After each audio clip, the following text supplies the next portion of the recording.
There is a version of history that most people carry with them, a version that describes the Cold War as a long period of tension that somehow, mercifully, resolved itself without a single nuclear weapon being fired in anger. That version is not exactly wrong, but it is dangerously incomplete. The Cold War was not a peace, it was a condition.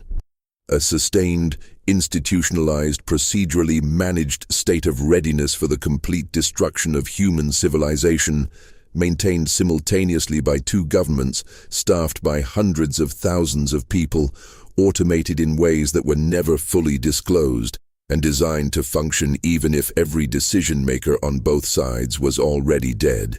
The machines built during that period were not weapons in the traditional sense. They were not built to win a war. They were built for the last day. They were built for the moment after the last decision had already been made or had already failed to be made, and the only thing left was execution. They were built to ensure that whatever came next could not be stopped. What follows is an account of 20 of those machines, those systems, those programs, those mechanisms of finality. Some of them were aircraft, some were submarines, some were missiles. Some were not physical objects at all, but command architectures, automated protocols, decision trees encoded into hardware that was designed to complete its function, regardless of whether any human being remained alive to authorize it. All of them were real. Most of them were secret for decades. Several remain only partially declassified. And understanding them requires first dismantling the comfortable idea that the Cold War was managed by rational people who always maintained control, because the documentary record does not support that idea. What the record supports is something far more unsettling. That catastrophe was avoided not through wisdom or restraint, but through a sequence of coincidences, malfunctions, misread signals, and individual acts of hesitation that were never part of any official plan. The story begins, as so many Cold War stories do, in the years immediately following the Second World War, when the United States found itself holding a weapon it had used twice and which had fundamentally altered the logic of military power. The atomic bomb did not simply make war more destructive. It changed the relationship between time and decision. In conventional warfare, a nation could be attacked, could absorb the blow, could mobilize, could respond. There was friction, there was delay, there was space for judgment. Nuclear weapons eliminated that space. The window between detection and detonation collapsed from days or weeks to minutes. And in that collapse, a new kind of military architecture was required. One that did not depend on the speed of human deliberation, because human deliberation was now too slow.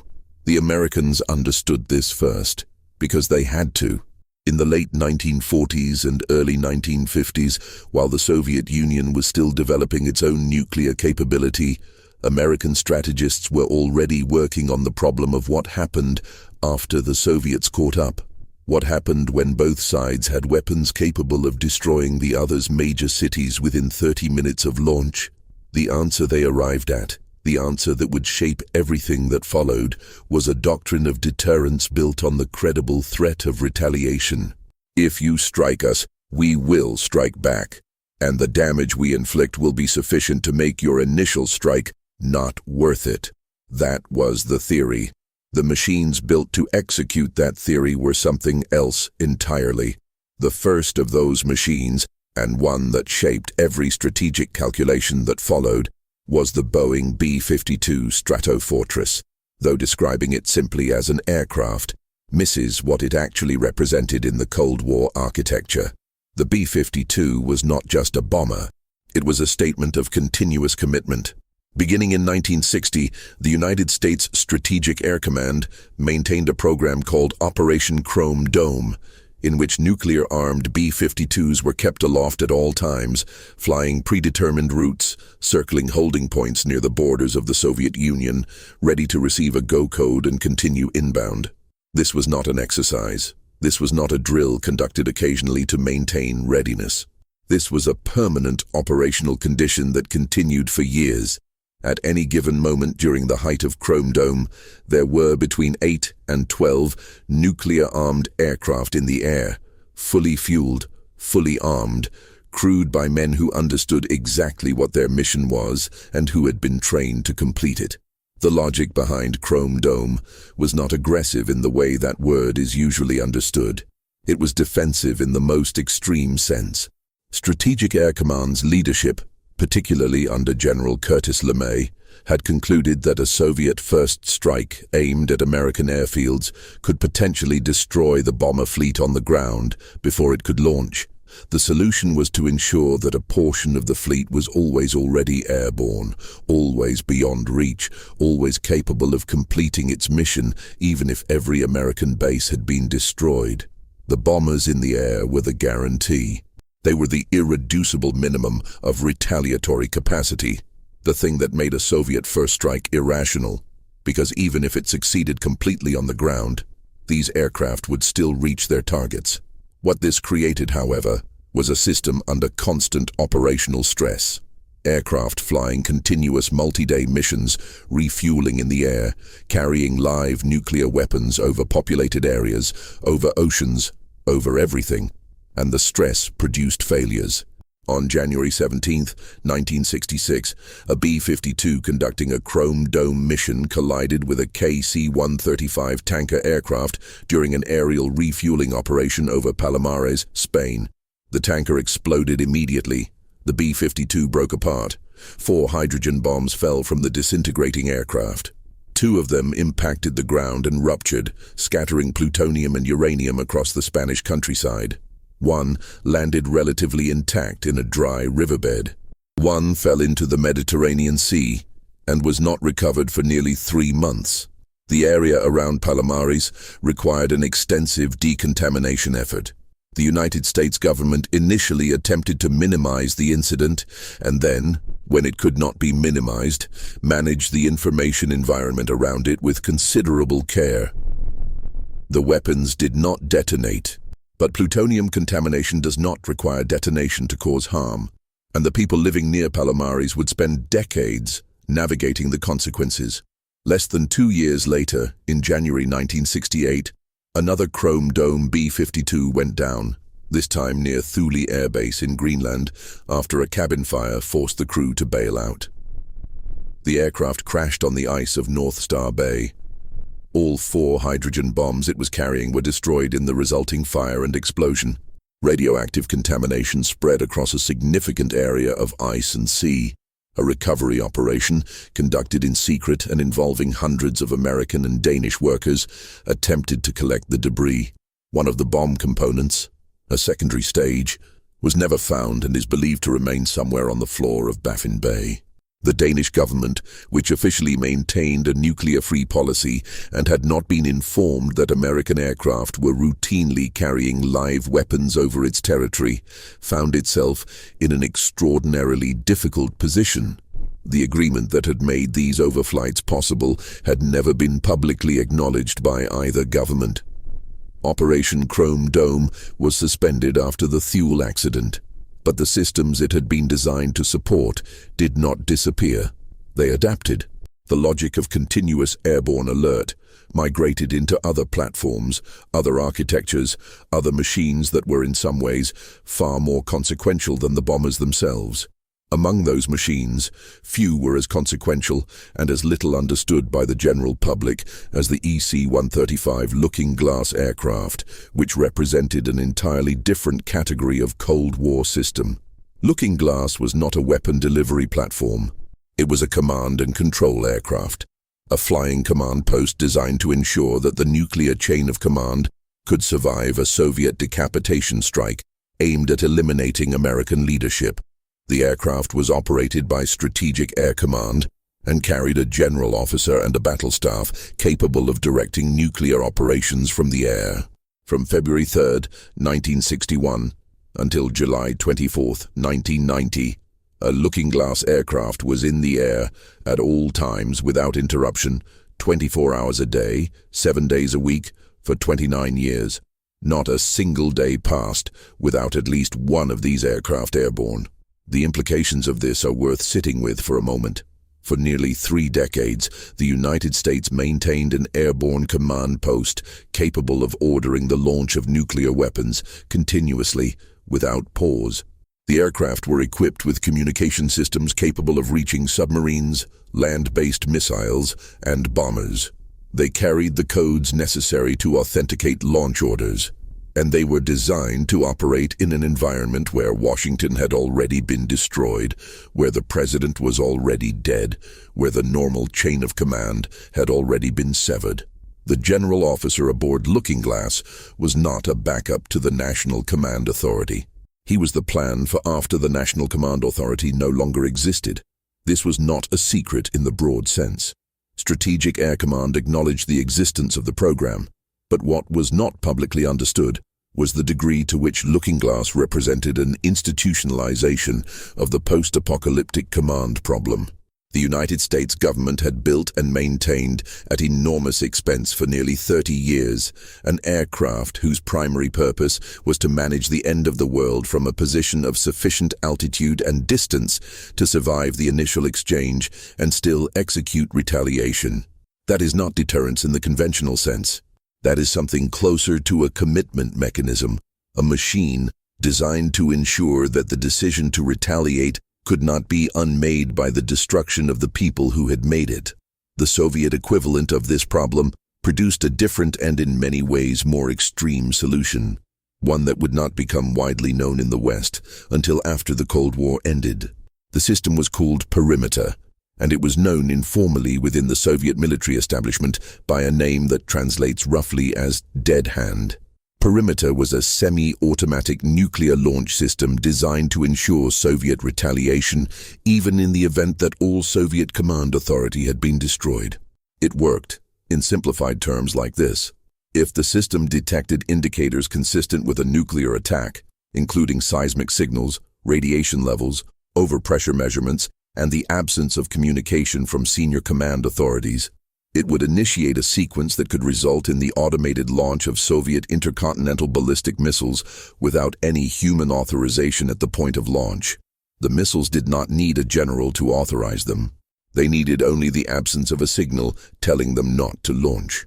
The existence of perimeter was first publicly acknowledged by a former Soviet official in 1993 and confirmed by subsequent reporting and declassified documents.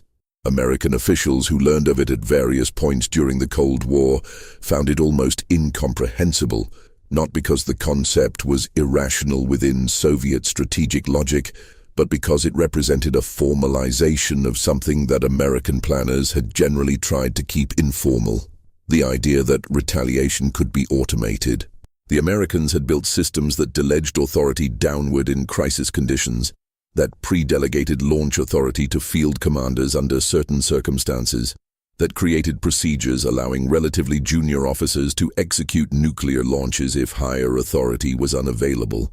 But perimeter did this more explicitly, more mechanically, more completely. It was a machine built to inherit the authority of a dead government and exercise it. The technical details of perimeter remain partially classified and are not entirely consistent across sources. But the general architecture is understood. Special command missiles, distinct from warhead-carrying missiles, would be launched first. These command missiles would fly across Soviet territory, broadcasting launch commands on frequencies that could be received by missile silos, submarines, and mobile launches. The receiving systems were designed to recognize the command signal and, in the absence of a contrary instruction, to execute. The chain of human decision ran from detection to assessment to the single official who activated the perimeter system and then stopped. After activation, the system would proceed on its own timeline, governed by its own sensors and its own logic, until either the situation resolved or everything launched. What makes perimeter particularly significant in the context of Cold War history is not its existence, but its persistence. The system was developed in the late 1970s and deployed in the early 1980s. It was not dismantled when the Soviet Union collapsed. Russian officials have confirmed at various points that perimeter remains operational, updated and maintained as a component of Russian strategic deterrence. The dead hand did not die with the Soviet Union. It was inherited, along with the missiles and the submarines and the institutional culture that had created it. Understanding perimeter requires understanding the context in which it was created. which brings the narrative to a machine that American planners considered one of the most significant strategic developments of the Cold War, and which shaped Soviet thinking about vulnerability in ways that directly contributed to Perimeter's existence. That machine was the Pershing II ballistic missile. The Pershing II was a medium-range ballistic missile deployed by the United States Army in West Germany beginning in 1983, as part of NATO's response to the Soviet deployment of SS-20 missiles targeting Western European cities. The Pershing II was not intercontinental. Its range was approximately 1,800 kilometers, enough to reach targets in the Western Soviet Union from its bases in Germany. But what distinguished the Pershing II from earlier theater nuclear weapons was its accuracy. The missile used a terminal guidance system involving radar area correlation that gave it a circular error probable of roughly 30 meters. 30 meters. That meant that a Pershing II aimed at a specific building had a better-than-even chance of landing within 30 meters of that building. Soviet military and political leadership found this accuracy deeply alarming, and their alarm was not irrational.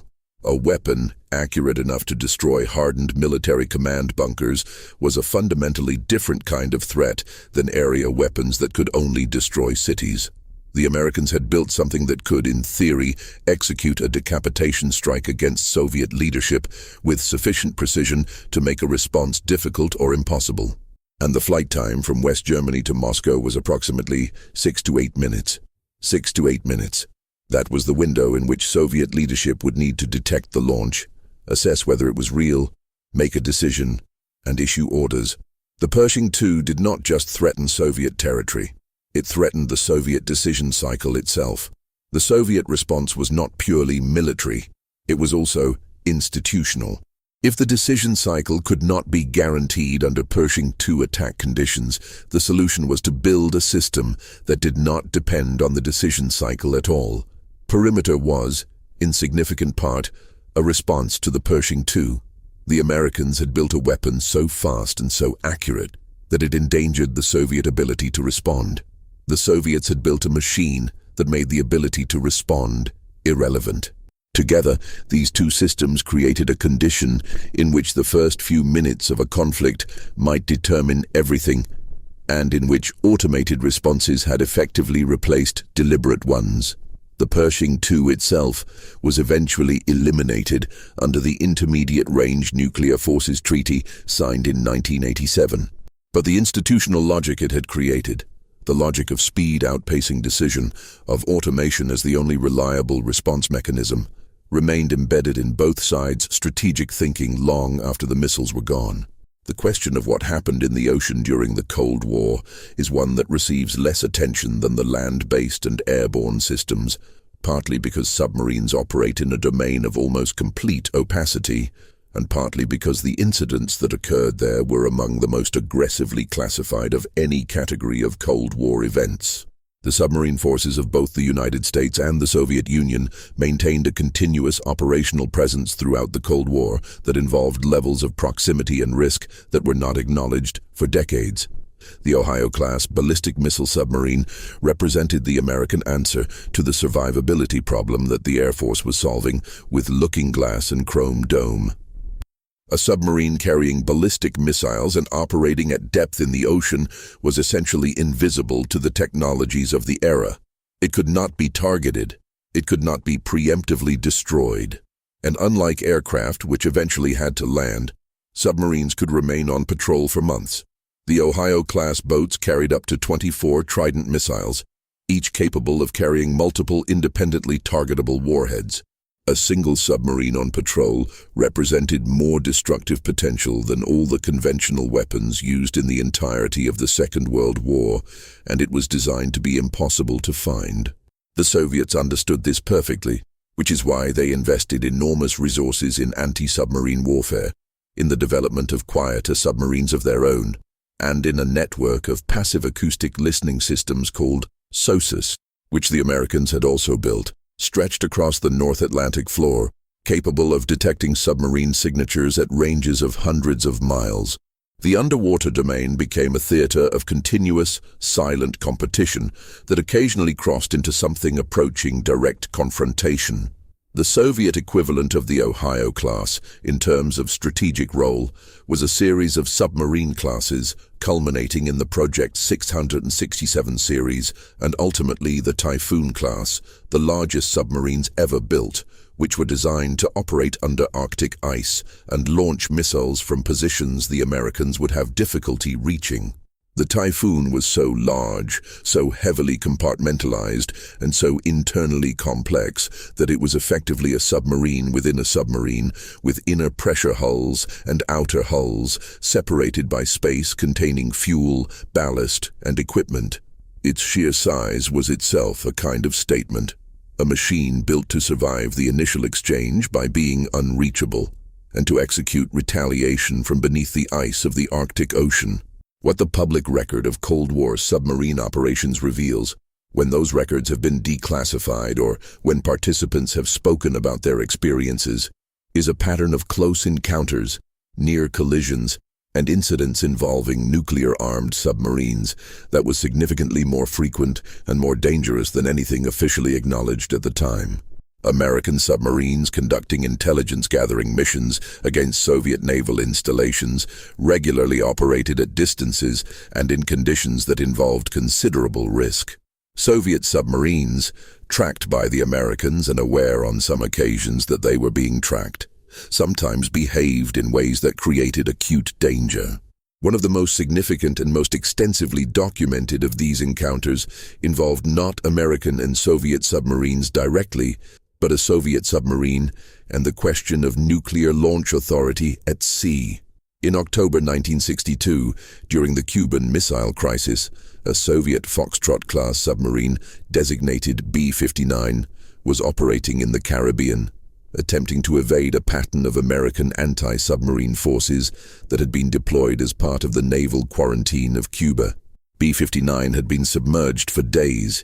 Its batteries were nearly exhausted. The crew was suffering from heat, carbon dioxide buildup, and the cumulative stress of sustained evasion. American surface ships and aircraft were dropping practice depth charges, signaling charges designed to communicate that the submarine should surface, which the submarine's crew did not initially understand as practice charges. The submarine's commander, Valentin Savitsky, concluded at some point during this sequence that war might have already begun, that the depth charges represented the opening of actual hostilities. B-59 carried a nuclear torpedo.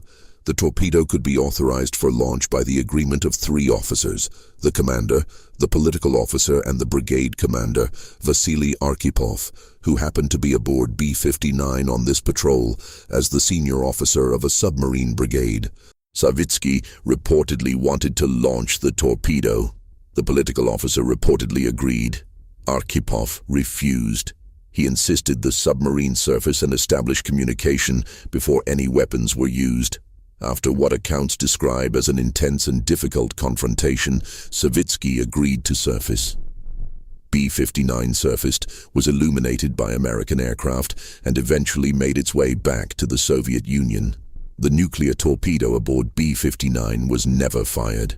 But the decision not to fire it rested on the judgment of one officer in a submarine that had been operating in conditions of extreme physical and psychological stress, cut off from communication with Moscow, potentially believing that war had already started.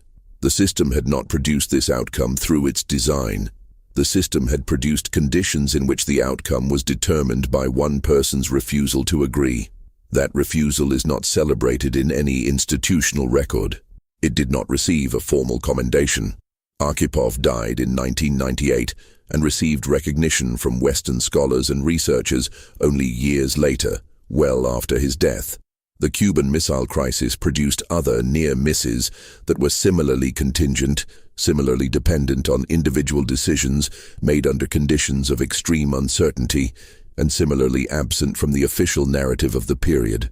What the crisis revealed to those who looked carefully at its operational details was that the machinery of nuclear war was far less controllable than either government's official statements suggested.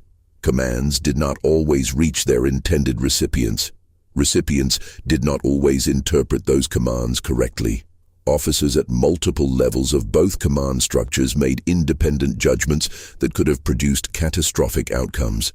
The lesson that military planners drew from this was not uniformly reassuring.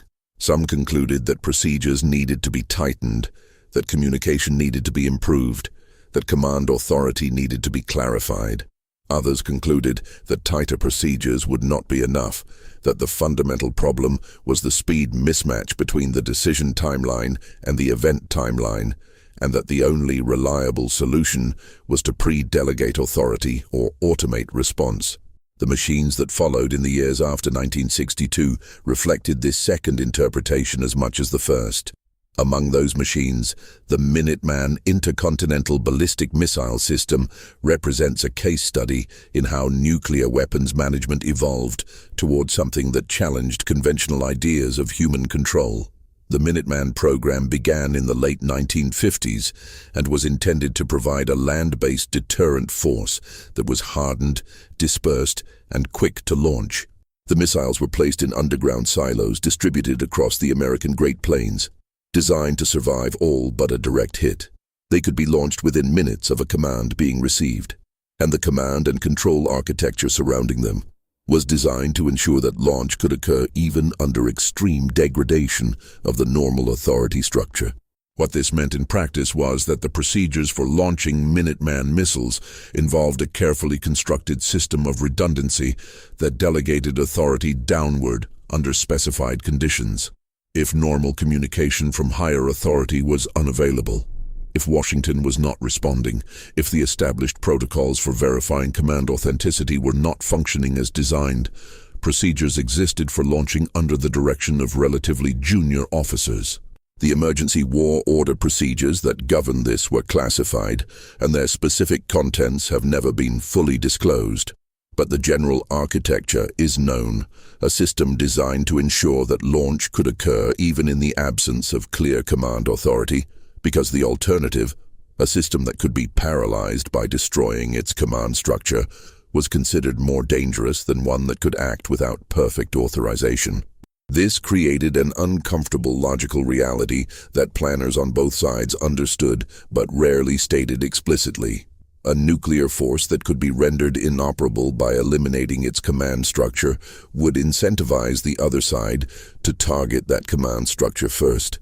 But a nuclear force that could operate without its command structure had effectively become autonomous, at least partially, at least under certain conditions. The Minuteman system was not a fully automated weapon in the sense that perimeter approached, but it existed on a spectrum that led in that direction, and the conditions under which more autonomous operation was possible were conditions that could be created by exactly the kind of attack both sides were planning for. The geography of the Minuteman deployment had its own implications. 650 Minuteman missiles were eventually deployed, spread across missile fields in Montana, Wyoming, North Dakota, South Dakota, Colorado, and Missouri. Each missile was housed in a hardened silo, controlled from a launch control facility staffed by 2 officers sitting in an underground capsule. The officers worked in 12-hour shifts. They sat at consoles that faced each other across the capsule. The launch procedure required both of them to turn keys simultaneously, keys positioned far enough apart that one person could not reach both, a physical constraint designed to ensure that no single individual could initiate a launch. But the system was designed to compensate if one launch control facility was destroyed or incapacitated. Multiple facilities could initiate the same launch. The physical 2-person requirement was a constraint on individual action, not on the aggregate system. The people who sat in those capsules for decades, the missile combat crew officers of Strategic Air Command, occupied one of the stranger positions in Cold War military service. Their job was to maintain readiness to perform a function that they almost certainly hoped they would never be asked to perform. They practiced the procedures regularly. They were tested on their ability to execute those procedures with precision and speed. They were evaluated on their willingness to comply with a valid launch order, and officers who expressed hesitation about their ability to turn the key if ordered were considered a liability and might be removed from crew duty. The system required not just physical capability, but a particular psychological orientation, one in which the question of whether to comply with a valid order was not a question that individuals in the chain were supposed to be asking. The Soviet land-based missile force had its own distinct character, shaped by different geography, different institutional culture, and different technical approaches. The Soviet preference for larger missiles with higher yields reflected in part a recognition that their guidance systems were less accurate than American equivalents, and that larger warheads could compensate for targeting imprecision. The RS-28 Sarmat, a modern continuation of this tradition, remains in development and testing as of the period covered by available records, but its predecessors, the R-36 family of missiles known in NATO nomenclature as the SS-18 Satan, represented the most destructive single-delivery vehicles ever deployed. A single SS-18 could carry up to 10 independently targetable warheads, each with a yield large enough to destroy a major city. The missile could place those warheads with sufficient accuracy to threaten hardened military facilities, and the Soviets deployed hundreds of them. The management of the Soviet missile force involved institutional structures that were in some ways more opaque than American equivalents. The Soviet strategic rocket forces were a separate military service, distinct from the other branches, with their own command structure and their own culture. The political oversight mechanisms that the Soviet system placed on military action were in some ways more extensive than American equivalents, involving political officers at every level with specific responsibilities for ensuring the party's control over military capability. But these mechanisms were designed for a world in which there was time for deliberation, time for the political dimension to assert itself. They were not designed for a world in which decisions needed to be made in minutes. The resulting tension between a political system that insisted on maintaining control and a military reality in which control might not be exercisable in the relevant time frame was one of the fundamental unresolved contradictions of Soviet nuclear policy throughout the Cold War. Perimeter was one response to that contradiction. Another was the development of early warning systems that were intended to provide sufficient advance warning of an attack to allow the Soviet command structure to make decisions before it was destroyed. Those systems produced their own problems. On September 26, 1983, a Soviet officer named Stanislav Petrov was on duty at Serpukhov 15, a command center responsible for monitoring the Soviet early warning satellite network. Shortly after midnight, the monitoring system reported the launch of a single American intercontinental ballistic missile aimed at the Soviet Union. The report came from a satellite in geostationary orbit that was supposed to detect the infrared signatures of missile launches. Petrov's responsibility was to report this to his superiors, who would then begin the chain of procedures that would ultimately reach the senior Soviet leadership and potentially initiate a response. Petrov did not report an attack. He reported a malfunction. His reasoning, formed in the space of a few minutes, was that a genuine American first strike would not consist of a single missile. A genuine attack would be a massive, coordinated assault designed to destroy Soviet retaliatory capability in a single blow. One missile made no strategic sense. He also had concerns about the reliability of the satellite system, which he considered to have known technical issues. He reported a system malfunction and waited. The system then reported 4 more launches, 5 missiles total. Petrov continued to report a malfunction, though he later acknowledged that this decision was made with far less certainty than he projected in the moment. The system had, in fact, malfunctioned. The satellite had misidentified sunlight reflecting off cloud tops at a specific angle as missile plume signatures. No American missiles had been launched. The Soviet early warning network had generated a false positive, and the question of whether that false positive would trigger a response had come down to the judgment of one mid-grade officer who decided, without complete information, that something that looked like an attack was probably not one. Petrov was not celebrated for this decision within the Soviet system. He was criticized for procedural failures in his paperwork, for not following the reporting protocol correctly. He eventually left the military and spent years in relative obscurity. Western researchers and journalists brought his story to broader attention years later, after the Soviet Union had dissolved and some of the relevant records had become more accessible. He received awards from international organizations. The Soviet and Russian governments did not formally recognize what he had done. The Petrov incident is often described as one man saving the world, and there is something to that framing, but it obscures something important. The system that produced the false positive was not a peripheral or experimental system. It was a core component of Soviet strategic warning infrastructure, designed and built to provide the early warning that Soviet leadership needed to make decisions in the compressed time frame that American missiles imposed. And it malfunctioned in a way that could have produced catastrophic results if a different person had been on duty, or if Petrov had made a different judgment call, or if the subsequent reports of additional launches had been more numerous or had come with additional corroborating data. The Americans had their own version of this problem. The early warning systems operated by NORAD, the North American Aerospace Defense Command, generated false alerts on multiple occasions during the Cold War, some of which caused significant alarm before being resolved. In November 1979, a technician at NORAD inserted a training tape containing a simulated Soviet nuclear attack into a live system, causing the computers to display what appeared to be an actual incoming attack. Duty officers scrambled fighters and put missile crews on alert before the error was discovered. In June 1980, a computer chip malfunction caused NORAD displays to show intermittent reports of Soviet missile launches, triggering alert procedures twice in 3 days before the technical fault was identified. These incidents were investigated, procedures were reviewed, and technical fixes were implemented. But they demonstrated something that no amount of procedural review could fully address.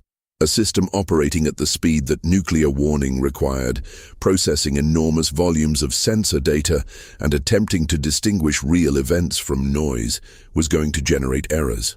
The question was not whether errors would occur. The question was what happened when they did.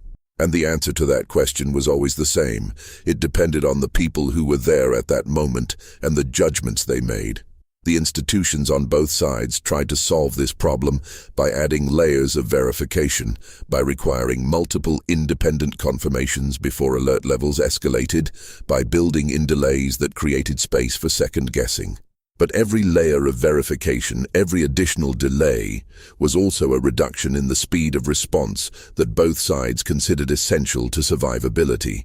The system was in constant tension with itself, trying simultaneously to be fast enough to survive and careful enough not to initiate an accidental war. This tension found its most acute expression in a program that few people outside the classified community were aware of until well after the Cold War ended. The program was called PSYOP, the Single Integrated Operational Plan, and it was the actual war plan for American nuclear operations. The PSYOP was not simply a targeting document. It was a comprehensive schedule for the coordinated employment of every nuclear weapon the United States had, organized into attack options of varying scale, designed to achieve specific strategic objectives. It was updated regularly, and the updates incorporated new weapons, new targets, new command procedures, and new assessments of Soviet capabilities and vulnerabilities. The existence of the PSYOP was not secret. Its general purpose was widely known within the military and defense policy communities.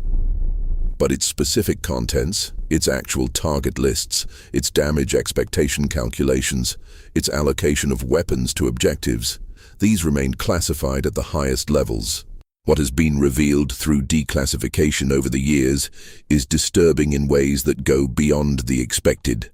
Early versions of the PSYOP contemplated the coordinated use of thousands of nuclear weapons in a single operation, directed at targets not only in the Soviet Union, but throughout the Eastern Bloc and including China.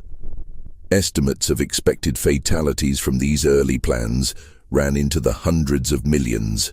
The plans did not make fine distinctions between military targets and civilian areas in a practical sense, because the weapons of the era were not accurate enough for such distinctions to be meaningful, and because the sheer number of weapons allocated to the plan meant that the geographic distribution of effects would be enormous regardless of targeting intent. The men who built the PSYOP were not monsters.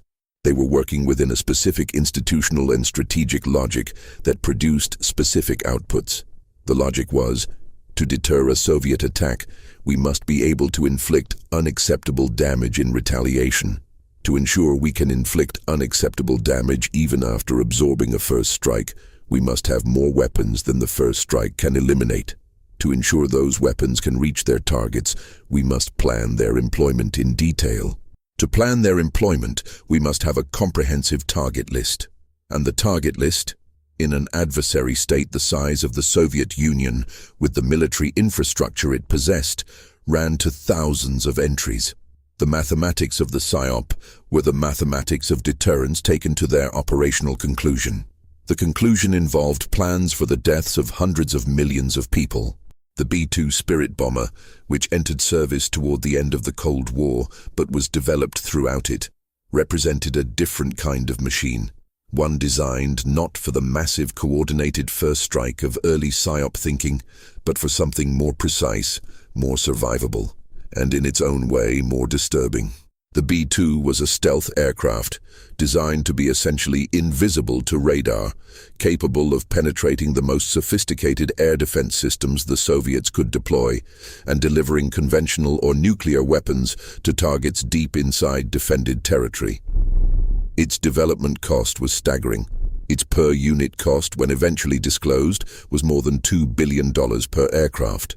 It was designed to be able to fly around the world, strike its targets, and return to base, without refueling in theater, without exposing itself to interception.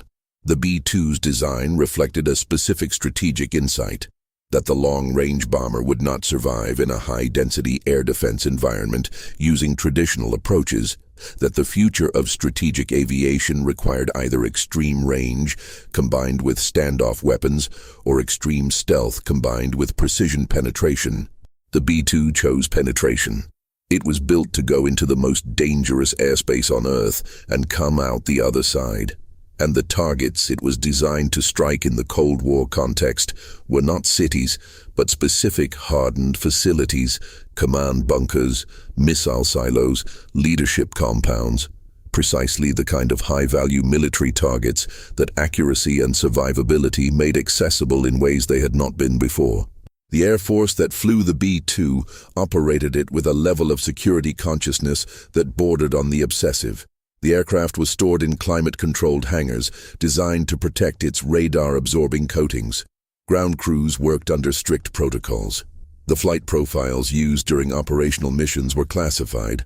The maintenance procedures involved classified techniques. The aircraft itself was classified at a level that made routine maintenance and modification an exercise in careful information management.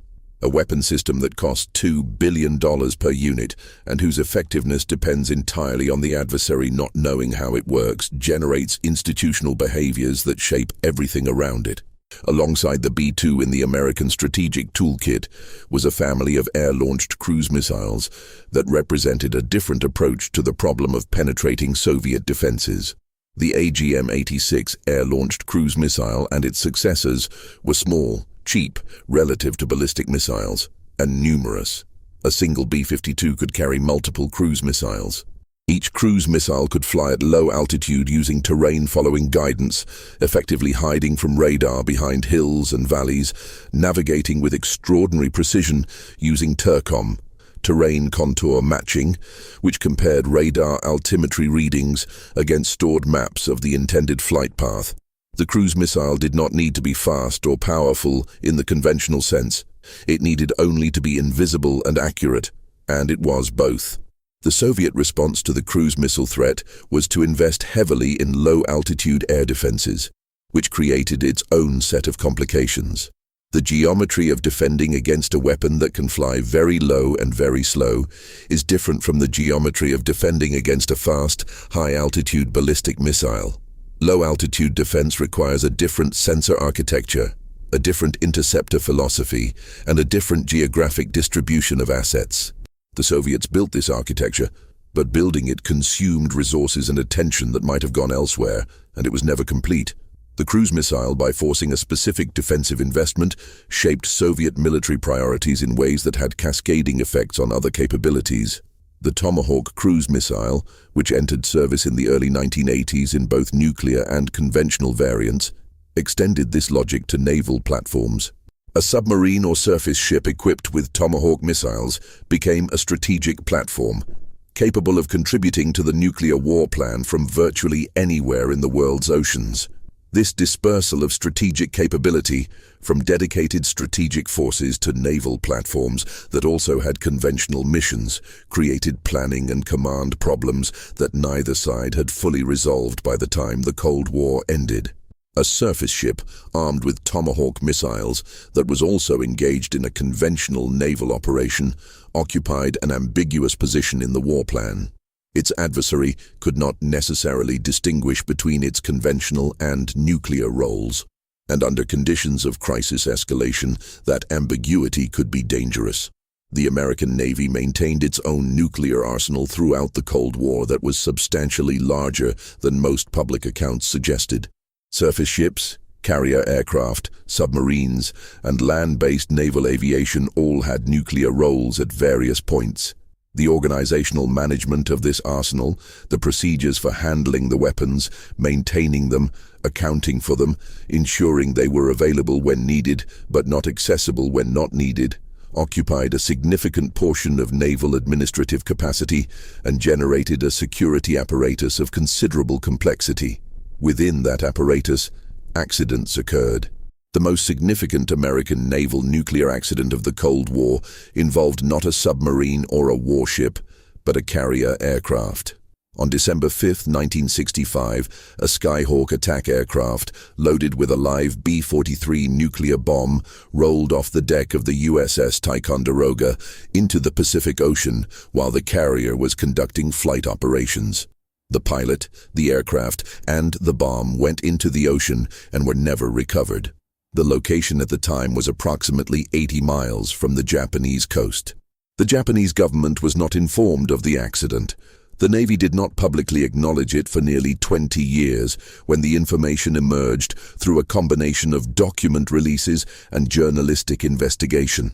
The B-43 bomb, with a yield of up to 1 megaton, remains on the floor of the Pacific Ocean.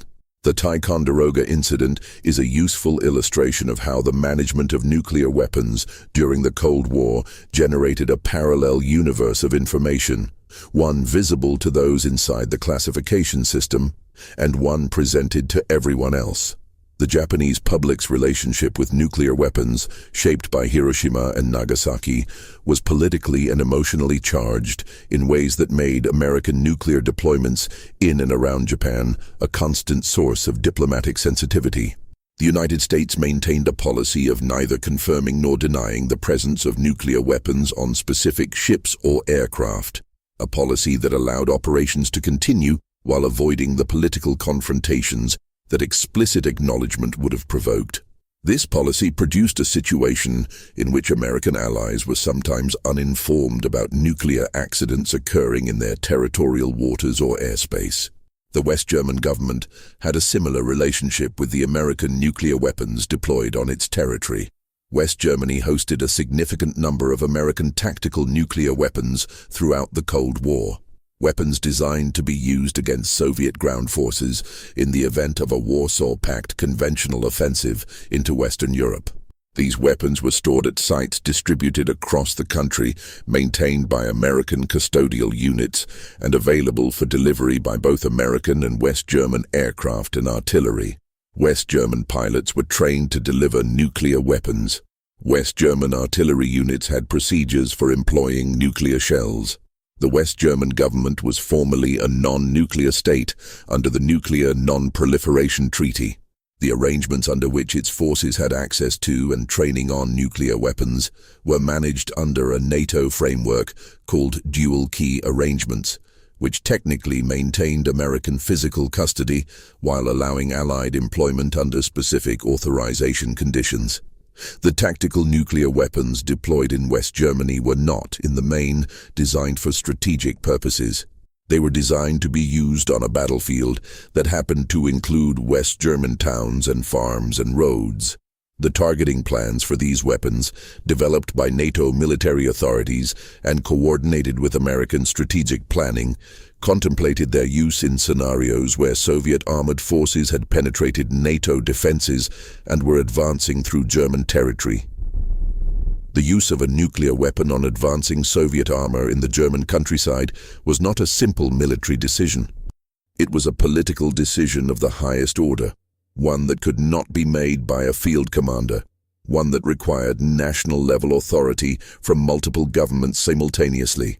The procedures for obtaining that authority in the time frame available during a fast-moving conventional battle were a source of continuous concern among NATO planners throughout the Cold War. The neutron bomb, or enhanced radiation weapon, represented an attempt to resolve this dilemma by creating a weapon whose effects were more militarily useful and politically more manageable than conventional nuclear weapons. An enhanced radiation weapon was designed to produce more of its energy output as immediate radiation, specifically fast neutrons, and less as blast and heat. The effect was a weapon that would kill soldiers inside armored vehicles through radiation without producing the large blast radius and heat effects of a conventional nuclear weapon. The theory was that such a weapon could be used in a battlefield environment without destroying the infrastructure of the surrounding area to the same degree as a standard nuclear weapon, making its use in populated areas marginally more politically defensible.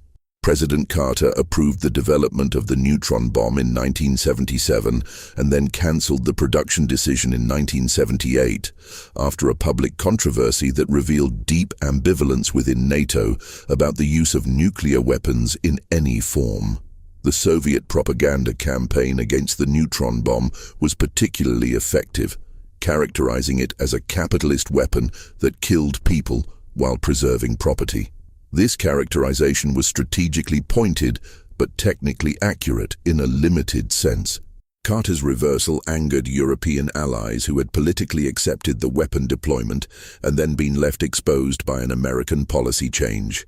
The episode illustrated how deeply difficult it was to manage the political dimensions of nuclear weapons, how any specific weapon system existed not just as a military tool, but as a political and symbolic object whose meaning was contested by multiple actors simultaneously. The Soviet Union's approach to tactical nuclear weapons was distinct from the American approach in important ways. The Soviets deployed a broader range of delivery systems, from nuclear artillery to short-range missiles to nuclear-armed torpedoes and depth charges. And they planned more explicitly for the early use of nuclear weapons in a European conflict. Soviet military doctrine, as understood by Western analysts based on captured documents and defector accounts, contemplated nuclear use not as an escalation from conventional combat, but as a potential opening move, a way to rapidly achieve the breakthroughs that might take much longer and cost much more in purely conventional terms. This doctrinal difference was not just intellectually significant, it had practical implications for the stability of the confrontation in Central Europe. If Soviet planners contemplated early nuclear use as a legitimate option, then NATO's conventional defenses were operating against an adversary that might not feel bound by the escalation ladder that Western doctrine assumed. The NATO assumption was that conventional conflict could be sustained for some period before nuclear use became necessary, creating space for negotiation and de-escalation. If Soviet planners did not share this assumption, that space might not exist in practice.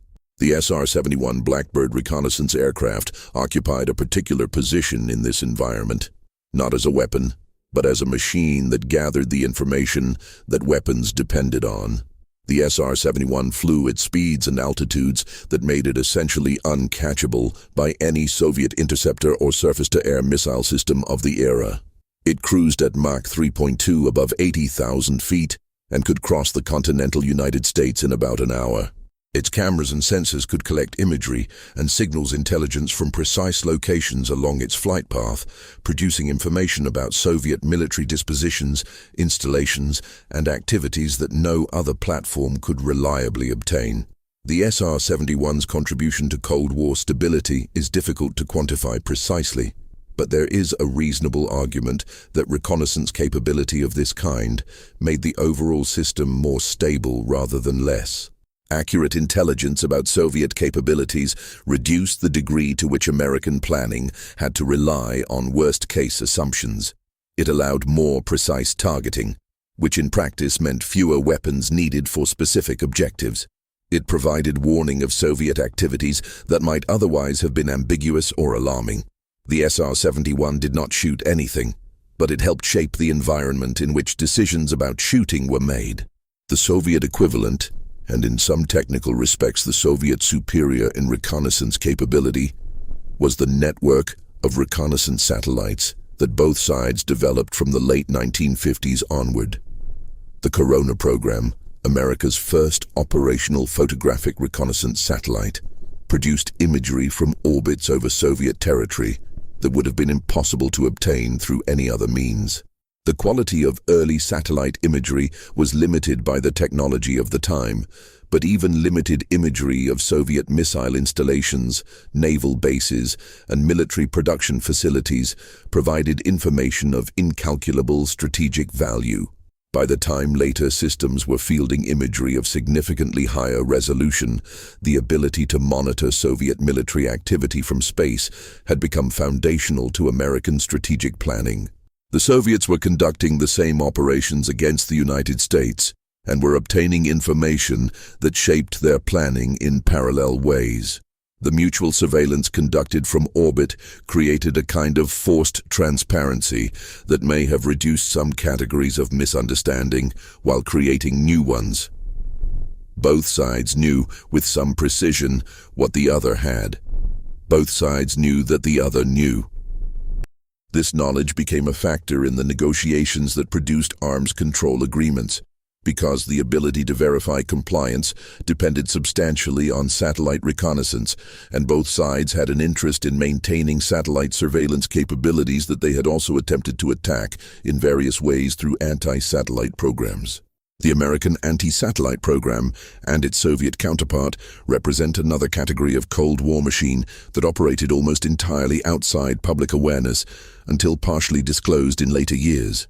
The Soviets deployed an operational anti-satellite system based on co-orbital interceptors, satellites that would maneuver to rendezvous with an adversary satellite and destroy it using an explosive charge. This system was tested numerous times during the Cold War. The Americans developed and eventually tested their own anti-satellite capability based on a missile launched from an F-15 fighter aircraft that could intercept low-orbit satellites. The existence of these programs meant that the reconnaissance satellites both sides depended on for strategic intelligence were themselves vulnerable, which created a peculiar strategic problem. In a crisis, destroying the adversary's reconnaissance satellites might seem like a way to blind them and reduce their ability to conduct operations, but it would also remove the transparency that helped prevent miscalculation, and it would likely be interpreted as a prelude to a larger attack. The connection between reconnaissance capability and crisis stability was understood by planners on both sides, but it created no institutional mechanism for protecting these capabilities or limiting the development of weapons against them. The anti-satellite programs continued. The vulnerability remained, and the implications of that vulnerability for crisis behavior were never fully worked through in either country's official planning. The fractional orbital bombardment system was a Soviet weapon that exploited the geography of orbital mechanics in a way that directly challenged American early warning architecture. A standard intercontinental ballistic missile follows a high arcing trajectory over the North Pole, approaching North America from the north.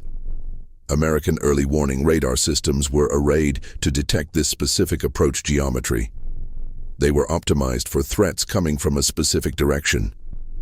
The fractional orbital bombardment system placed a warhead into a low orbit and used that orbit to approach from the south, from a direction that was far less thoroughly covered by American radar.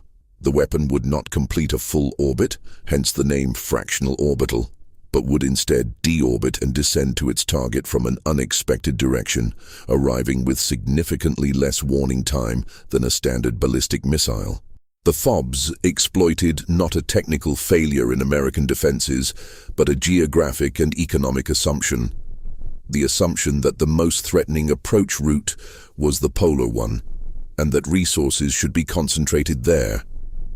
It was a reminder that strategic advantage could be found not just in more powerful weapons, but in weapons that approach the problem from unexpected angles, literally in this case. The system was eventually covered by arms control agreements, but its development and deployment for a period of years represented a genuine gap in American warning capability that Soviet planners had deliberately created.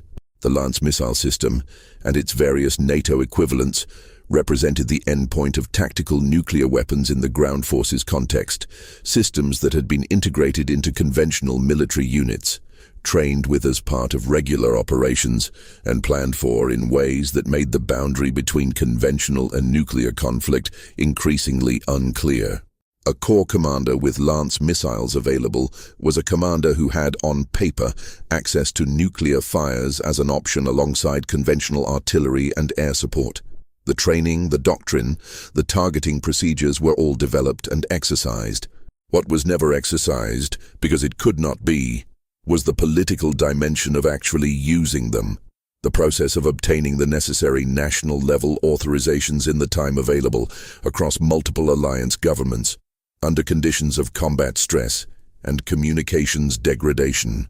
The procedural gap between what was militarily planned and what was politically executable for tactical nuclear weapons was understood by people who thought carefully about these issues and was a source of chronic concern in NATO planning circles throughout the Cold War.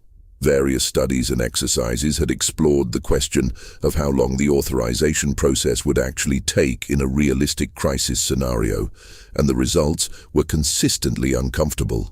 The military was ready to employ weapons for which the political system was not ready to provide authorization in the relevant time frame. The resolution of this gap was never fully achieved because it was fundamentally a political problem requiring political solutions that governments were not willing to commit to in advance. The creation of the Defense Support Program satellite constellation, which became the primary American infrared early warning system for detecting ballistic missile launches, was driven directly by the limitations of ground-based radar in the nuclear age. Ground radar could detect an incoming missile, but detection was late after the missile had traveled a significant portion of its trajectory, reducing the warning time available for decision-making. An infrared sensor in geostationary orbit could detect the missile at the moment of launch, by detecting the heat plume of its rocket motors, providing warning measured in many more minutes, and making the decision cycle somewhat less compressed. The Defense Support Program satellites became operational in the early 1970s and formed the foundation of American strategic warning throughout the remainder of the Cold War and beyond. The system worked as designed in normal operations, but its outputs fed into decision processes that had their own vulnerabilities, their own failure modes, their own points where human judgment was essential and where human judgment could fail. The Petrov incident involved a Soviet system analogous to the Defense Support Program. The American system generated its own false alerts, and each one required human judgment to resolve correctly. Every case where that judgment was exercised correctly added to a body of evidence that the system worked. Every case where it might have been exercised incorrectly added to a body of counterfactual risk that was never formally quantified. The Delta-class submarine series in Soviet service combined the reach of submarine-launched ballistic missiles with continuous patrol patterns in bastions, protected sea areas close to Soviet territory where attack submarines and air patrols could provide a defensive screen. Soviet strategic submarines operating in these bastions were safer from American anti-submarine forces than submarines operating in open ocean, but they were also more predictable in their patrol patterns.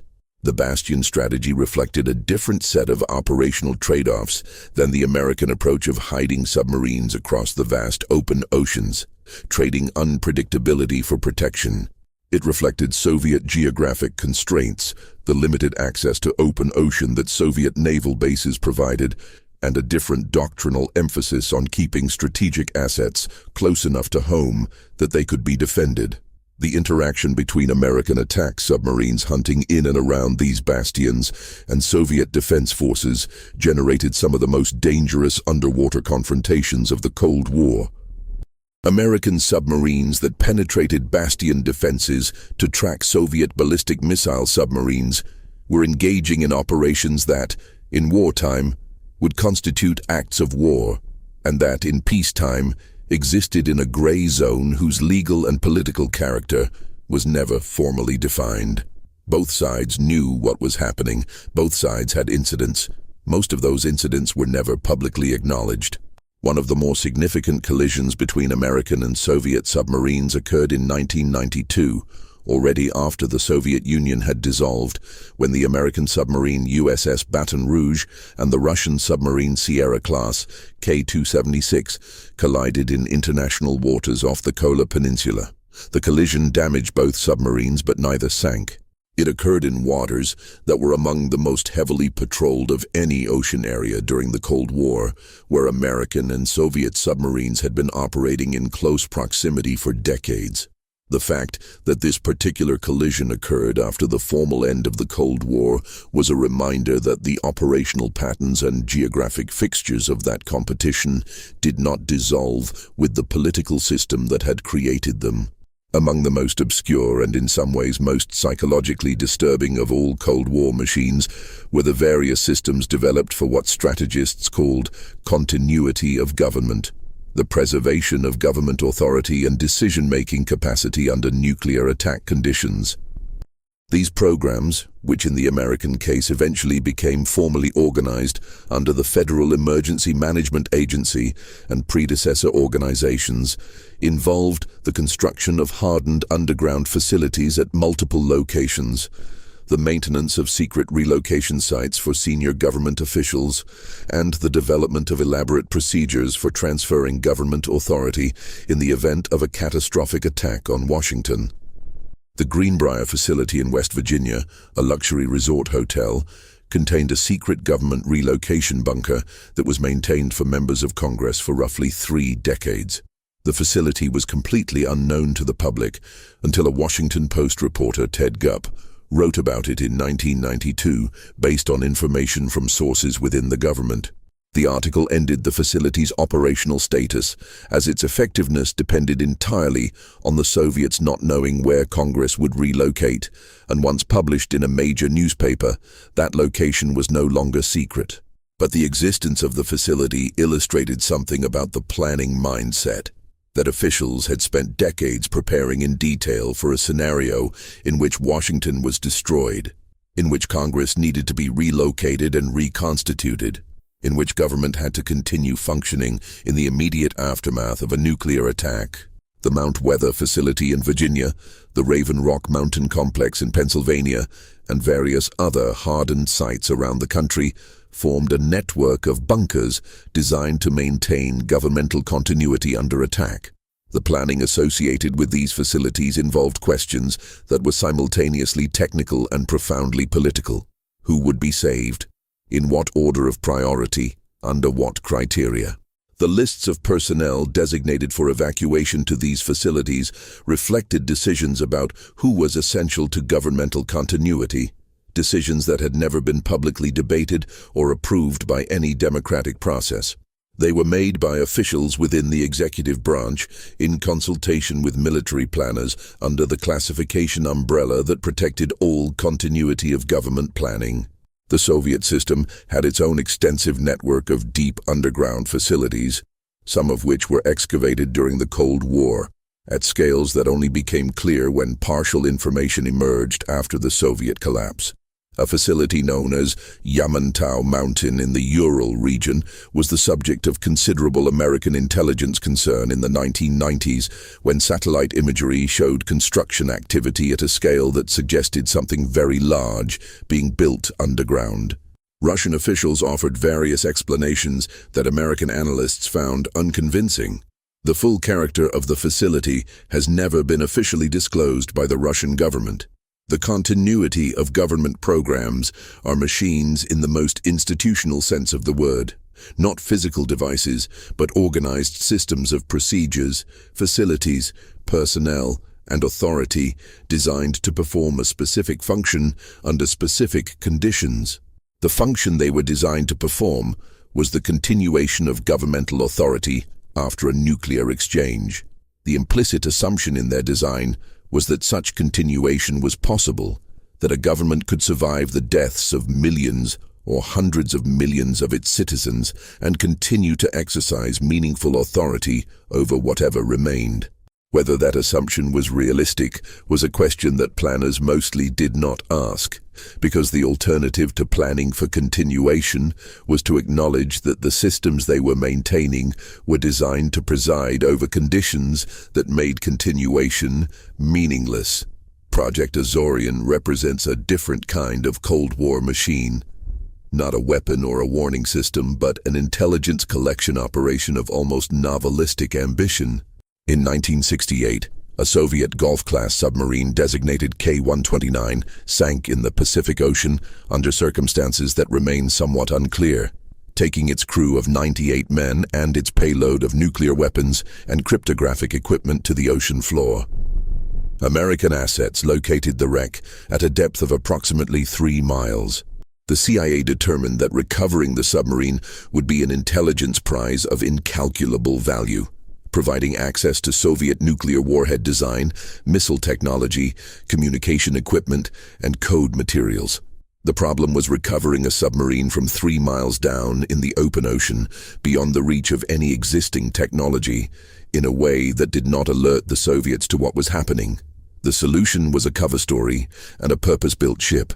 The CIA contracted with Howard Hughes to construct what was publicly presented as a commercial deep-sea mining vessel, the Glomar Explorer.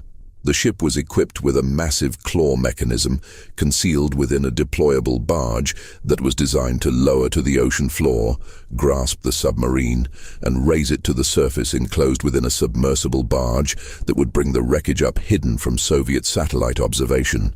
The operation was conducted in 1974. It recovered a portion of the submarine, though the central section broke apart during recovery, taking what might have been the most valuable portions of the wreck back to the ocean floor.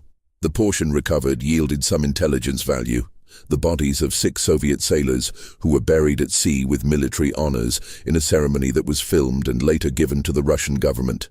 Codebooks, torpedoes, and some missile-related equipment were also reportedly recovered.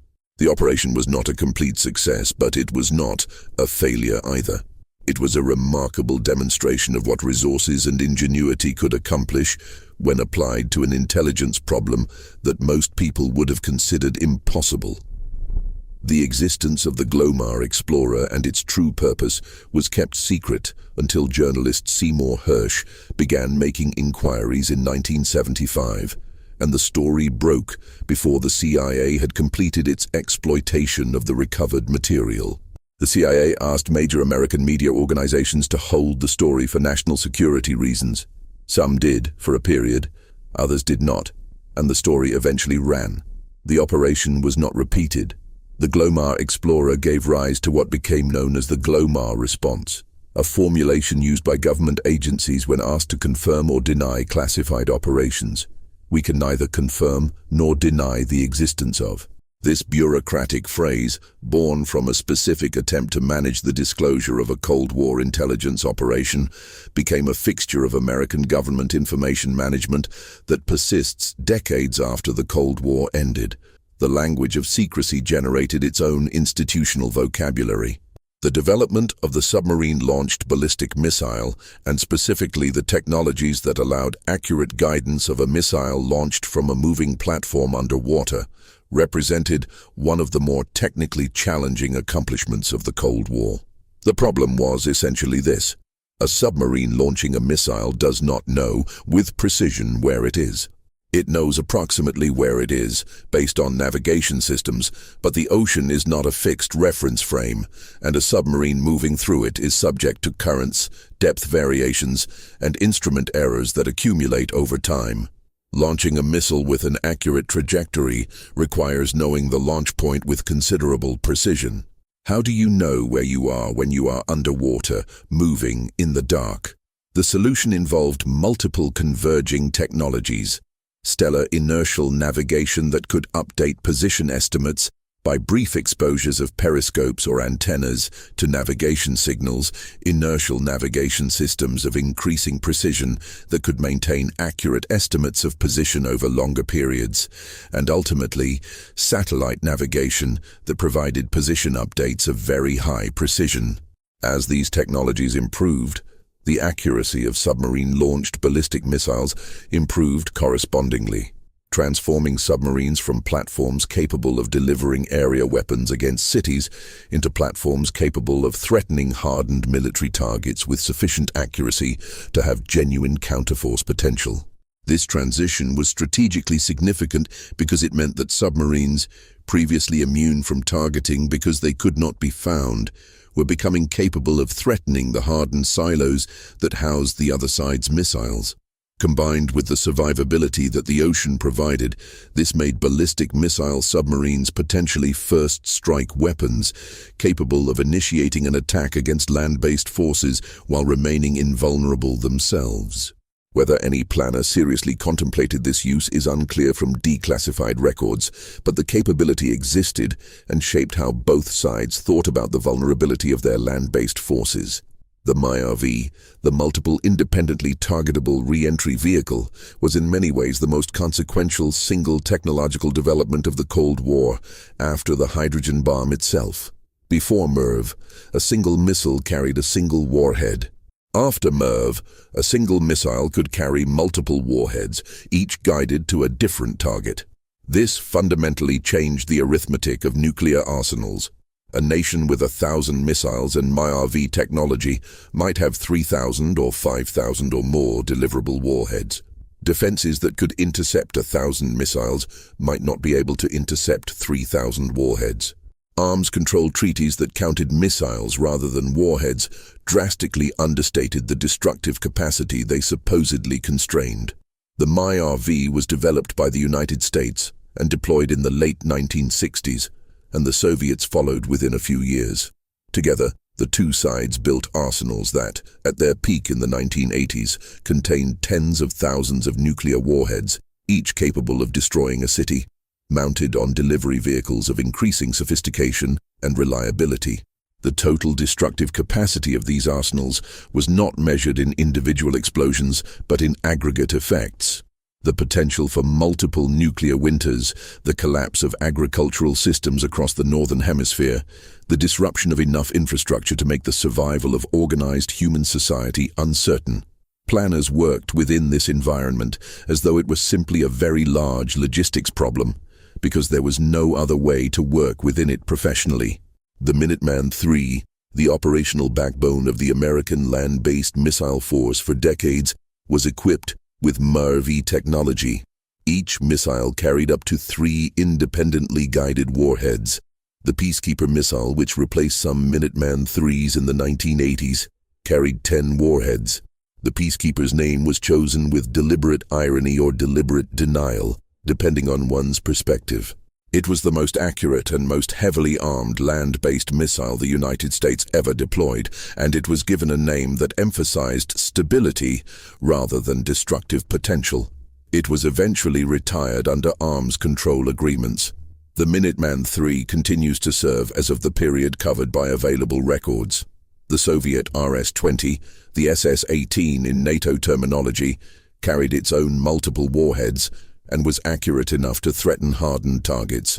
The sheer yield of individual Soviet warheads reflected a different design philosophy than American equivalents, one that compensated for historical accuracy limitations with explosive power that could not be entirely offset by hardening.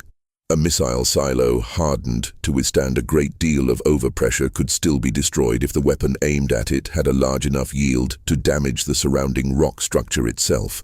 The Soviets built warheads large enough to threaten silos through geological effects rather than direct precision. The competition between missile accuracy, warhead yield, and silo hardening was one of the engines of the arms race throughout the Cold War, driving both sides to constantly update and improve their forces, to seek marginal advantages that might translate into meaningful strategic gains, or that might merely convince the other side that they were being left behind and needed to accelerate their own programs. The latter effect, the competitive pressure generated by the perception of being outpaced, was often more significant than the actual military utility of specific improvements. New American systems prompted Soviet responses. Soviet responses prompted American concern and further development. The spiral continued regardless of whether either side was achieving genuine strategic advantage from it. The nuclear-powered cruise missile was a concept developed and tested by the United States in the 1950s under a program called Project Pluto, and it represents perhaps the most extreme example of a weapon designed with complete disregard for any consequence beyond its military function. The concept was a nuclear-powered ramjet engine that would propel a cruise missile at supersonic speed, at low altitude, indefinitely, because a nuclear power plant has no theoretical limit on its fuel. The weapon would not need to land after completing its mission, because landing a radioactive ramjet engine with an operational nuclear reactor presented obvious problems. The plan, insofar as there was one, was for the weapon to fly its attack routes, deliver its warheads if equipped with them, and then continue flying over enemy territory as an additional source of radiation, essentially using itself as a radiological weapon in the phase after its primary mission was complete. Project Pluto produced test engines that ran successfully. The Tori-PA and Tori-IIC engines were ground-tested in the Nevada desert in the early 1960s, running at power levels consistent with propelling a weapon at the planned speed. The program was cancelled in 1964, not because it didn't work, but because the same engineers who had built it raised concerns about what an operational supersonic, low-altitude, nuclear-powered vehicle would actually do to the territory it flew over on training missions. And because by that point, land-based and submarine-launched ballistic missiles were providing strategic reach that made a cruise missile of this kind less urgently necessary. The tests were conducted. The engines worked. The weapon was never built. The technology remained in classified archives. The history of Project Pluto is a case study in how the Cold War generated concepts and partial developments that were abandoned not on moral grounds but on practical ones, and how the distinction between those two categories of reason was rarely examined within the institutions that made these decisions. The nuclear ramjet was not rejected because it was considered wrong to build a weapon that would contaminate swaths of Soviet territory with radioactive exhaust.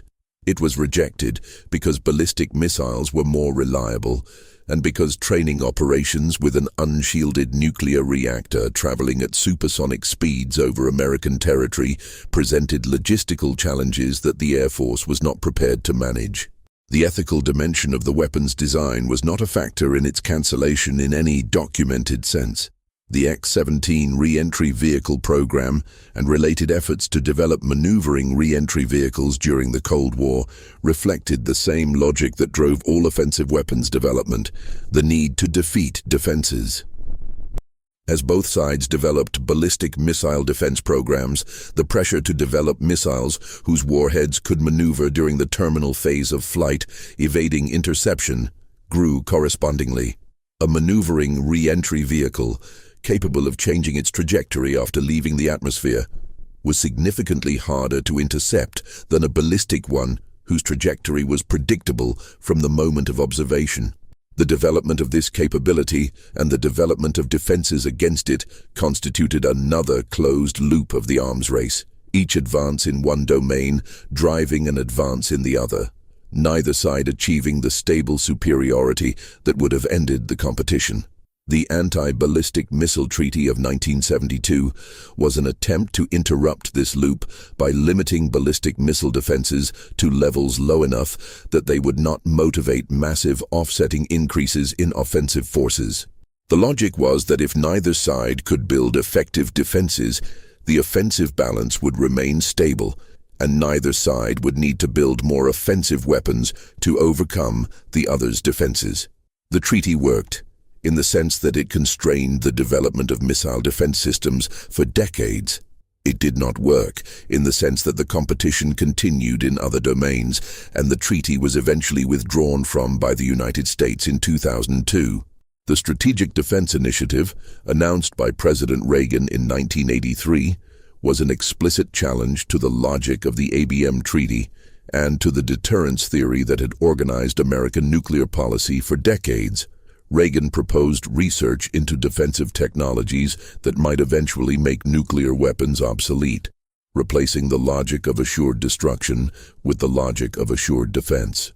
The announcement was received with considerable skepticism within the scientific and defense communities, where the technical challenges of intercepting large numbers of ballistic missiles were understood to be enormous, and with alarm in the Soviet Union, where it was interpreted as an attempt to develop a first-strike capability backed by defenses that would intercept the degraded Soviet second strike. The Soviet reaction to SDI illustrates a persistent feature of the Cold War, that both sides consistently interpreted the other's defensive programs as offensive in intent. A defense that could intercept a second strike was strategically equivalent to an offense that reduced the second strike to a manageable size. Soviet planners could not know whether American missile defenses were intended to protect American cities or to enable an American first strike by protecting against the Soviet response. American planners had made the same calculation in reverse regarding Soviet defensive programs. The defensive-offensive ambiguity was inherent in the technology and was never resolved through any diplomatic mechanism. The Russian Yar's intercontinental ballistic missile and its predecessor, the Topol-M, represent the endpoint of a Cold War development trajectory that has not yet fully concluded. The Topol-M was designed to be road mobile, carried on a massive transporter erector launcher truck that could move continuously on a network of hardened roads, making it difficult to target because its location was always changing. The road mobile ICBM was a Soviet and then Russian approach to the same survivability problem that the Americans solved with submarines. How do you keep your missiles alive against a first strike if you don't know where the first strike will fall? The American answer was to hide missiles under the ocean. The Russian answer was to keep them moving on land. The road mobile missile created its own command and control complications. A missile in a fixed silo can be connected to a hardened communications network. A missile on a road somewhere in Siberia requires different arrangements. The Soviet and Russian approach to this problem involved elaborate communication systems, including very low-frequency radio transmitters capable of reaching missiles in hardened vehicles and submarines at depth, and the kind of pre-delegation of authority that allowed missiles to be launched under degraded command conditions. The perimeter system was partly designed to ensure that road mobile missiles could receive launch commands even if the normal command structure was destroyed. The Bulava submarine-launched ballistic missile, which experienced a troubled development program with numerous test failures before entering service, represents Russia's most recent contribution to the category of weapons this account has been describing. Machines built to function on the last day to ensure that retaliation is possible even after everything else has failed. The Bulava was designed for the Borei-class submarine, a new generation of Russian strategic submarine intended to replace aging Soviet-era boats. The submarine and its missiles together represent Russia's ongoing commitment 3 decades after the Soviet Union dissolved to maintaining the capability for nuclear retaliation on the scale that Cold War logic established as necessary for deterrence. The people who maintain these systems today are not Cold War figures. They are products of institutions that are, and they operate within doctrines that were developed during that period and have never been fundamentally revised. The arguments about deterrence, about minimum deterrence, about stable deterrence, about the relationship between defensive and offensive systems, about the command and control arrangements that make retaliation credible without making accidental war likely. These arguments were developed in the 1950s and 1960s and have been updated but not resolved in the decades since. The machines that were built to execute those arguments remain operational. The arguments themselves remain unresolved. The able archer, 83 exercise conducted by NATO in November 1983 represented one of the most dangerous moments of the Cold War's latter years, a period that is sometimes underestimated in public historical memory compared to the more dramatic Cuban Missile Crisis. Able Archer was a command post exercise simulating a period of conventional conflict in Europe escalating to nuclear release, conducted with unusual realism. New formats were used for communication. Participation went up to the level of senior officials in several countries, and the exercise included phases involving the simulated arming and release of nuclear weapons. Soviet intelligence, observing the exercise through multiple channels, assessed at various points that it might be a cover for an actual attack preparation. The concern in Moscow during Able Archer was not casual. The KGB had for years been running an intelligence operation called Ryan, which stood for Raketno-Yadernoye Napadenie, nuclear missile attack, an operation specifically designed to collect intelligence that would provide warning of an American nuclear first strike. Ryan operatives were tasked with monitoring specific indicators at American and NATO facilities that might signal attack preparations, things like unusual vehicle movements, changes in lighting at military facilities late at night, shifts in the patterns of personnel at sensitive sites. The indicators were not unreasonable intelligence requirements, but the framework they operated within was one of profound and institutionalized suspicion, in which any unusual NATO activity was filtered through the assumption that it might be preparation for an attack. Able Archer 83, viewed through the Ryan filter, generated alarming reports. Soviet intelligence assessed that the possibility of the exercise being used as cover for a real attack could not be dismissed. The Soviet military, according to accounts that emerged after the Cold War, raised the alert status of nuclear forces in the Soviet Union and Eastern Europe. Some Soviet aircraft in Poland and East Germany were reportedly placed on alert, with nuclear weapons loaded. The exercise ended without incident. Soviet forces stood down. NATO commanders were largely unaware of how seriously the Soviet side had taken the exercise until a KGB defector provided information about the Soviet reaction in the following years. The British government's Joint Intelligence Committee analyzed the Ryan program and the Able Archer episode and concluded, in a document that was eventually declassified, that the Soviet Union in 1983 appeared genuinely to fear a NATO first strike. This was not posturing. Soviet intelligence collection against Western military activities was extensive and systematic, driven by a genuine institutional belief that the West might initiate a nuclear attack. The symmetry of mutual paranoia, each side genuinely afraid of what the other might do, each side constructing intelligence operations and weapon systems to protect against those fears, was one of the defining characteristics of the Cold War and one of the most dangerous. The command and control of nuclear weapons is not, ultimately, a technical problem. It is a human problem that has been addressed through technical means. The technologies of authentication, of communication, of warning, of hardening, of automation are all attempts to impose reliable structure on a domain where reliable structure is inherently difficult to achieve. They are attempts to ensure that weapons fire when and only when they should, in a context where the definition of should is itself contested, where the information available to decision-makers is always incomplete, and where the time frames involved are shorter than the human cognitive apparatus was evolved to handle. Every system described in this account was designed by people who understood these limitations and were trying to work around them. The perimeter system was designed by people who understood that normal command authority might not survive a first strike, and who built a machine to compensate. The Looking Glass program was designed by people who understood that Washington might be destroyed, and who built a flying command post to ensure that authority could still be exercised. The Minuteman launch procedures were designed by people who understood that normal communication might fail and who built in pre-delegation to compensate. Each design choice addressed a specific vulnerability while creating others.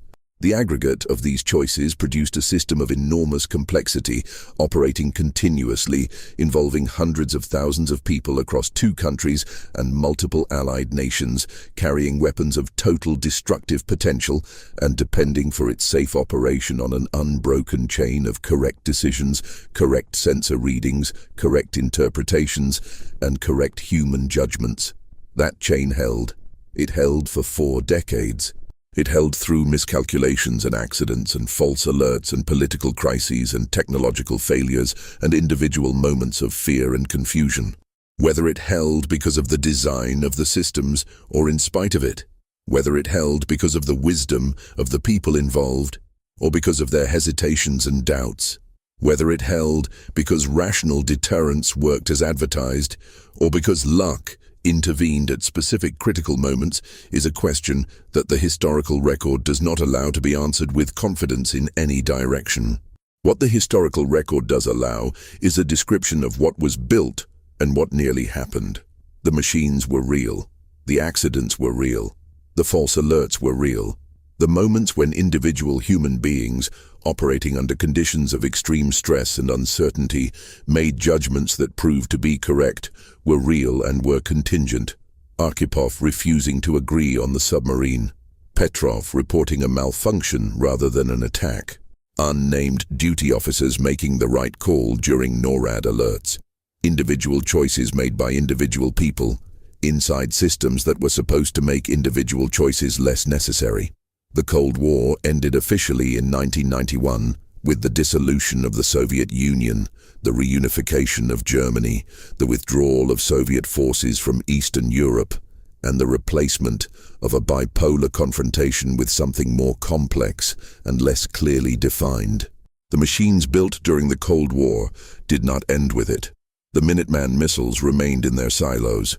The ballistic missile submarines continued their patrols. The command and control architecture, the early warning satellites, the airborne command posts, the communication systems continued to operate. Russia retained the Soviet nuclear arsenal, assuming the Soviet Union's treaty obligations and its targeting plans and its institutional culture and its perimeter system. The United States retained everything it had built over 4 decades. The Cold War ended. The systems that had sustained it did not. The arms control process that had been developing since the late 1960s continued into the post-Cold War period, producing agreements that reduced warhead numbers and imposed constraints on delivery systems. The weapons that had been built in the thousands were reduced to the hundreds. But the reductions did not change the fundamental logic of deterrence, did not resolve the command and control tensions that had shaped weapons development throughout the Cold War, did not eliminate the category of system represented by perimeter or the institutional culture that had produced it. The numbers changed. The architecture remained.